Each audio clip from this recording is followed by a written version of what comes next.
সকলকে নমস্কার। আরেকটা নতুন ভিডিওতে সকলকে স্বাগত জানাই। আজকের যে ভিডিওটা হবে সেই ভিডিওটা পড়াশোনার থেকে একটু বাইরে, অর্থাৎ পড়াশোনার সঙ্গে সম্বন্ধিত নয়। আজকের যে ভিডিওটা হবে সেই ভিডিওটা সবাইকে পুরোটা দেখার জন্য আমার রিকোয়েস্ট থাকবে, কারণ আজকের ভিডিওটা থেকে আমরা অনেক কিছু শিখতে পারবো। আমাদের জ্ঞানচক্ষু যেটা, সেই জ্ঞানচক্ষু খোলার একটা ভিডিও আজকের ভিডিওটা। সবাইকে বলবো যে ভিডিওটা সম্পূর্ণ দেখবেন, কারণ এর মধ্যে অনেক শিক্ষণীয় বিষয় রয়েছে। এবং এর সাথে বলবো যে ভিডিওটাকে শেয়ার করে দিতে, যাতে আরও মানুষ এই ভিডিওটা দেখতে পারে। আমরা তো আধুনিক হয়েছে, কিন্তু অ্যাকচুয়ালি আমরা কি সত্যিই আধুনিক হওয়ার মধ্যে যোগ্যতা রাখি? কেন, সেইটা এই ভিডিওর মাধ্যমে আমি প্রমাণ করে দেব। আমার ভিডিওতে যে ব্যক্তিটির ছবি দেখা যাচ্ছে, এই ব্যক্তিটির নাম হচ্ছে নাগার্জুন ডি গৌড়া। ইনি কে, ইনার পদমর্যাদা কী, ইনাকে নিয়েই বা হঠাৎ করে ভিডিও আমরা কেন তৈরি করতে গেলাম, এর সব কিছু আমরা বলবো। তার আগে বলি ইনার ডেজিগনেশন বা ইনার পদমর্যাদা কী। ইনি হচ্ছেন বর্তমানে আইএএস অর্থাৎ ইন্ডিয়ান অ্যাডমিনিস্ট্রেটিভ সার্ভিসে কর্মরত। তিনি ইউপিএসসির মাধ্যমে অর্থাৎ ইউনিয়ন পাবলিক সার্ভিস কমিশন যে পরীক্ষা দেয় সেই পরীক্ষার মাধ্যমে উত্তীর্ণ হয়ে তিনি আইএএসে যোগদান করেছেন 2019 সালে। এবং কি তিনি আগে ছিলেন পেশায় চিকিৎসক বা একজন এমবিবিএস ডাক্তার। এবং তিনি কি করেছেন, তিনি কোনো কোচিং ছাড়া বা কোনো ইনস্টিটিউটে না গিয়ে সম্পূর্ণ নিজে পড়াশোনা করে অর্থাৎ সেলফ স্টাডি করে ইউপিএসসি পরীক্ষায় উত্তীর্ণ হয়েছেন এবং কি সসম্মানে উত্তীর্ণ হয়েছেন। তিনি হচ্ছেন একজন র্যাঙ্ক হোল্ডার ইউপিএসসিতে, এবং তিনি 2019 সালে আইএএসে যোগদান করেছেন। তো তাকে নিয়ে যে ভিডিও করার যে ব্যাপারটা, এই ভিডিও করার ব্যাপারটা কেন আসলো, এবার আমি সেই প্রসঙ্গে আসবো। তিনি যে এই সেলফ স্টাডি করে অর্থাৎ নিজে থেকে পড়াশোনা করে আইএএস হতে পেরেছেন, এইটা কিন্তু অনেক মানুষের কাছে একটা ইন্সপিরেশন। তার যে হার্ড ওয়ার্ক, তার যে স্ট্রাগল, এটা কিন্তু প্রত্যেকটা মানুষের কাছে যারা ইউপিএসসি দেবে বলে ভাবে বা যারা ইউপিএসসি দেবে বলে চিন্তা করে, যে সমস্ত অ্যাসপিরেন্ট রয়েছে, তাদের কাছে কিন্তু একটা ইন্সপিরেশন, একটা মোটিভেশন তার এই জার্নিটা। তো সবাই মনে করেন যে তিনি যদি পারেন তাহলে আমরা কেন পারবো না। তো তার যে জার্নি, তার যে হার্ড ওয়ার্ক, সেটা দেখে সবাই কিন্তু উদ্বুদ্ধ হয় এবং অনেকেই কিন্তু ইউপিএসসির মতো একটা পরীক্ষা, যেটা কিনা পৃথিবীর তৃতীয় কঠিন পরীক্ষা, সেই পরীক্ষায় কিন্তু লেগে যায় সেই পরীক্ষাটা দেওয়ার জন্য। তো তাকে নিয়ে যে ভিডিও, এই ভিডিও করার কারণ কি, কী কারণে তিনি সম্প্রতি এত চর্চাতে আছেন, তার বিরুদ্ধে একটা অ্যালিগেশন আনা হয়েছে। কি অ্যালিগেশন? সেই অ্যালিগেশনটা হচ্ছে তিনি এখন আছেন মধ্যপ্রদেশের একটা জায়গায় তিনি এডিএম এর এই পদমর্যাদায় রয়েছে। সরকার কি একটা মাইনিং কোম্পানির বিরুদ্ধে 51 কোটি টাকার একটা পেনাল্টি করেছে। কেন করেছে? কারণ বিভিন্ন রকম মাইনিং সংক্রান্ত বিষয়ের জন্য তারা নাকি সেখানে অবৈধভাবে কোনো মাইনিংয়ের কাজ করছিল, সেই কারণে নাকি মধ্যপ্রদেশ সরকার সেই কোম্পানিটার বিরুদ্ধে 51 কোটি টাকার একটা মাইনিংয়ের ক্ষেত্রে পেনাল্টি লাগিয়েছে। তো এই যে ব্যক্তিটি রয়েছেন, এই নাগার্জুন ডি গৌড়া, তিনি নাকি সেই টাকাটাকে কমিয়ে দিয়েছেন এবং কমিয়ে সেটাকে আমার ভিডিওতে যে অ্যামাউন্টটা রয়েছে সেই অ্যামাউন্টে নামিয়ে এনেছেন সেই টাকাটাকে, সেই পেনাল্টিটাকে। এতে তার কী লাভ, এতে তার কি উপকার হবে, সেই কারণে এই কাজটা করতে গেল। অনেকে বলছে যে এই কাজটা করে নাকি তিনি সেই কোম্পানি থেকে নাকি 10 কোটি টাকা পাবেন। অর্থাৎ তিনি যে এই কোম্পানির পেনাল্টিটা 51 কোটি টাকা থেকে এই অ্যামাউন্টে নিয়ে এসছেন, সেই কারণে তাকে নাকি 10 কোটি টাকা ব্রাইব দেওয়া হবে। তো সম্প্রতি তার নামে এই অভিযোগটা এসেছে বা তার বিরুদ্ধে এই অভিযোগটা এসেছে, যেটা নাকি সমস্ত নেট দুনিয়াকে তোলপাড় করে দিয়েছে। তার বিরুদ্ধে বিভিন্ন রকম কথা বলা হচ্ছে, তাকে এক্সপোজ করা হচ্ছে, বিভিন্ন কিছু করা হচ্ছে। তার বিরুদ্ধে এই অভিযোগ আনা হয়েছিল, তার বিরুদ্ধে বিভিন্ন জন বিভিন্ন রকম ভিডিও করছে, তাকে এক্সপোজ করার ভিডিও, এই ভিডিও সেই ভিডিও, বিভিন্ন জন তার বিরুদ্ধে বিভিন্ন রকম মতামত ব্যক্ত করছে। শেষ পর্যন্ত তিনি মুখ খুলেছেন, তিনি বলেছেন যে আমি সেখানে কোনো মাইনিংয়ের কোনো এভিডেন্স পাইনি এবং যে সমস্ত কাগজপত্র আছে সেই সমস্ত কাগজপত্র সমস্ত কিছু ক্লিয়ার, এর মধ্যে কোনো রকম কোনো সমস্যা নেই এবং সেই কারণেই আমি এরকম সিদ্ধান্ত নিতে বাধ্য হয়েছি। তো আমার বিরুদ্ধে যে অ্যালিগেশন আনা হয়েছে, এই অ্যালিগেশন সম্পূর্ণ মিথ্যে, এরকম কোনো কিছু আমি করিনি। তো সম্প্রতি তিনি এই মন্তব্য পোষণ করেছে, এই মতামত দিয়েছে। তো তবুও কিছু মানুষ বলছে যে না, আরেকবার তদন্ত হওয়া উচিত, আরেকবার তদন্ত হবে। তো সরকার সেটা সিদ্ধান্ত নেবে যে তদন্ত হবে কি হবে না, তারপরে তদন্ত করে কি ফলাফল পাওয়া যায়, সেটা আমরা দেখব পরবর্তী সময়ে। তো সেটা সরকারের সিদ্ধান্ত, সেটা সরকার বুঝবে কি হবে কি না হবে, সেটা নিয়ে আমাদের এত মাথা ব্যথা করার এখনও অবধি কোনো দরকার নেই। আমরা আশা রাখবো যে তার বিরুদ্ধে এই যে সমস্ত অভিযোগ আনা হয়েছে সেগুলো মিথ্যে বলে প্রমাণিত হবে। কারণ কোনো ব্যক্তি এই রকম পোস্টে যারা আছে, সেই রকম কোনো ব্যক্তির বিরুদ্ধে যদি এই রকম কোনো অ্যালিগেশন আসে, তাহলে এটা পুরো সিস্টেমের কাছে একটা লজ্জা, পুরো সিস্টেমটা একটা প্রশ্নচিহ্নের মুখে দাঁড়িয়ে যাবে। যারা এই আইএএস বা আইপিএস হওয়ার জন্য খুব প্যাশনেট, যাদের মনে প্রচণ্ড ইচ্ছা যে আমরা আইএএস বা আইপিএস হবো, আমরা ইউপিএসসিতে বসবো, তাদের কাছে এটা একটা লজ্জার বিষয়।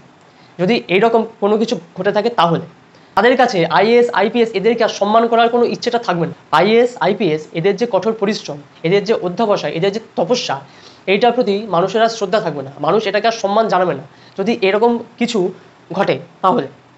তো আমরা আশা রাখবো তার বিরুদ্ধে যে সমস্ত অভিযোগগুলো আনা হয়েছে সেগুলো সব মিথ্যে বলে প্রমাণিত হবে, এটাই আশা রাখি। এবার আসি আসল কথায়।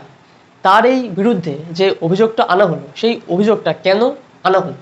তিনি দোষী না দোষী নয়, তিনি এর সঙ্গে যুক্ত না যুক্ত নয়, সেই সমস্ত তো অনেক পরে প্রমাণ হবে, তদন্ত হবে। তদন্তে যে সমস্ত তথ্য উঠে আসবে তার উপর ভিত্তি করেই পরবর্তী ক্ষেত্রে যা শুনানি হয় সেটা হবে। কিন্তু বিষয়টা হচ্ছে যে তার বিরুদ্ধে এই যে এরকম একটা অ্যালিগেশন আনা হলো, সেটা কেন আনা হলো? এর প্রশ্ন খুঁজতে গিয়ে আমরা কিছু জিনিস খুঁজে পেয়েছি। সেই জিনিসগুলো কি কি আমরা এবার সেটাকে বিস্তৃতভাবে জানব। অনেকে মনে করছেন যে তার বিরুদ্ধে একটা মিথ্যে অপপ্রচারের একটা চক্রান্ত তৈরি করা হয়েছে। কেন তৈরি করা হয়েছে? কারণ তিনি হচ্ছেন কর্ণাটকের একটা ছোট্ট গ্রামের বাসিন্দা, অর্থাৎ তিনি কর্ণাটকের একটা ছোট্ট গ্রামে জন্মগ্রহণ করেছিলেন। সেখান থেকে তিনি পড়াশোনার মাধ্যমে ডাক্তারিতে সাফল্য অর্জন করেছেন এবং তারপরে ডাক্তারির পাশাপাশি তিনি ইউপিএসসির মতো একটা পরীক্ষাতে নিজের চেষ্টায় নিজে পড়াশোনা করে সাফল্য অর্জন করেছেন। তো তিনি যেহেতু সাউথ ইন্ডিয়া অর্থাৎ কর্ণাটক সাউথ ইন্ডিয়ার পার্ট, সেই কারণে তিনি যেহেতু সাউথ ইন্ডিয়ার একটা জায়গা থেকে এসেছেন, সেহেতু তাকে ছোট করার একটা চক্রান্ত করা হচ্ছে, তাকে অপমান করার একটা চক্রান্ত করা হচ্ছে, সর্বোপরি সাউথ ইন্ডিয়াকে ছোট করার একটা চক্রান্ত করা হচ্ছে। অনেকে এই মত পোষণ করছে। অনেকে বলছেন যে সাউথ ইন্ডিয়ার মানুষকে নর্থ ইন্ডিয়ার যারা মানুষ আছে বা সভ্য যারা মানুষ আছে, নিজেদেরকে সো কল্ড শিক্ষিত এডুকেটেড আধুনিক মানুষ বলে দাবি করে, তারা সাউথ ইন্ডিয়ার মানুষকে সবসময় ছোট করে, ছোট চোখে দেখে। তাদের চালচলন ঠিক নয়, তাদের গায়ের রং কালো, তাদের পোশাক আশাক আধুনিক নয়, তারা আগের যুগে পড়ে আছে, তারা অত্যন্ত ধর্মকে শ্রদ্ধা করে, তারা কুসংস্কারে আচ্ছন্ন, এই সমস্ত বিভিন্ন কিছু। যেহেতু সাউথ ইন্ডিয়াকে মানুষ সহ্য করতে পারে না, সাউথ ইন্ডিয়াকে যাতে মানুষ ছোট করে, সেই জন্য তিনি যেহেতু সাউথ ইন্ডিয়া থেকে এসেছেন, তাই তাকে ছোট করার একটা চেষ্টা করা হয়েছে বলে অনেকে মনে করছে। এই হচ্ছে আসল বিষয়। কারণ মানুষ বলেছেন তিনি এই কাজ কখনোই করতে পারেন না, কারণ তিনি নিজের দক্ষতায়, নিজের কঠোর পরিশ্রম দিয়ে, নিজের যোগ্যতাতে যে খ্যাতি অর্জন করেছেন, যে সাফল্যের চূড়ায় তিনি আছেন, এইগুলোর পরে তিনি এরকম কাজ কোনোদিনই করতে পারবেন না। তার দ্বারা এই কাজ করা সম্ভব নয়। কারণ তিনি যদি এই কাজ করেন তাহলে একদিন না একদিন সেটা প্রকাশ পাবেই, এবং প্রকাশ পেলে তিনি যথেষ্ট সমালোচনার সম্মুখীন হবেন, এটা তিনি খুব ভালো করেই জানেন।